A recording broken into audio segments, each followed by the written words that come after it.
Assalamualaikum warahmatullahi wabarakatuh. Perkenalkan, nama saya Deswita Amanda dari kelas Bank dan Lembaga Keuangan lainnya C. Di sini saya akan menjelaskan perusahaan-perusahaan asuransi dan koperasi simpan pinjam.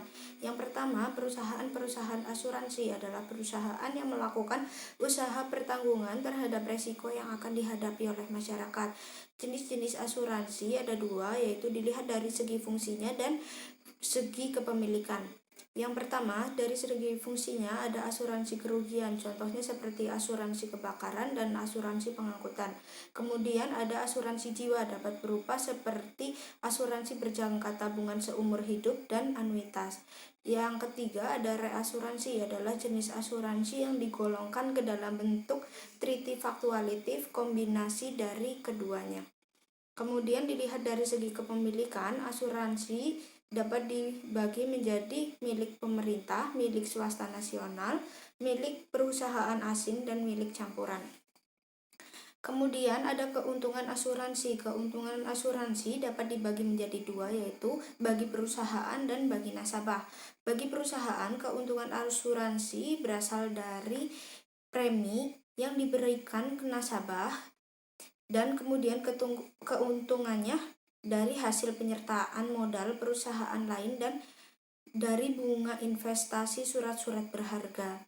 Keuntungan bagi nasabah yaitu memberi rasa aman, terhindar dari resiko kerugian atau kehilangan memperoleh penghasilan di masa yang akan datang.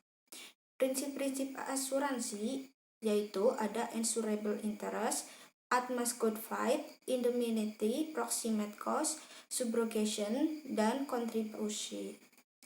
Kemudian jenis-jenis resiko asuransi itu ada resiko murni, resiko spekulatif, resiko individu, terbagi menjadi resiko pribadi, resiko harta, dan resiko tanggung gugat.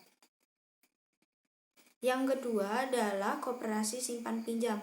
Koperasi simpan pinjam adalah salah satu bentuk badan hukum yang sudah lama dikenal di Indonesia.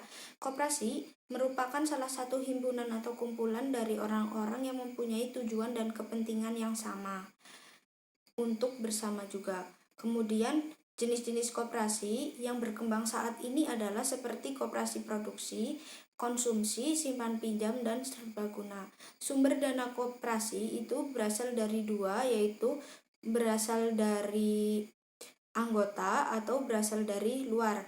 Secara umum, dana koperasi yang berasal dari anggota itu berasal dari iuran wajib, iuran pokok, dan iuran sukarela. Sedangkan dana yang berasal dari luar diperoleh dari badan pemerintah, perbankan, atau lembaga swasta lainnya.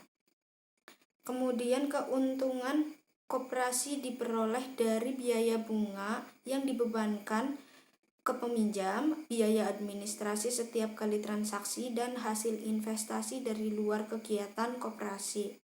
Pendirian koperasi cukup sederhana, minimal ada 20 orang membuat kesepakatan dengan akte notaris, kemudian didaftarkan di Kanwil Departemen Koperasi setempat untuk mendapatkan pengesahannya. Sekian penjelasan dari saya. Apabila ada kesalahan saya mohon maaf. Wabillahi taufiq wal hidayah. Wassalamualaikum warahmatullahi wabarakatuh.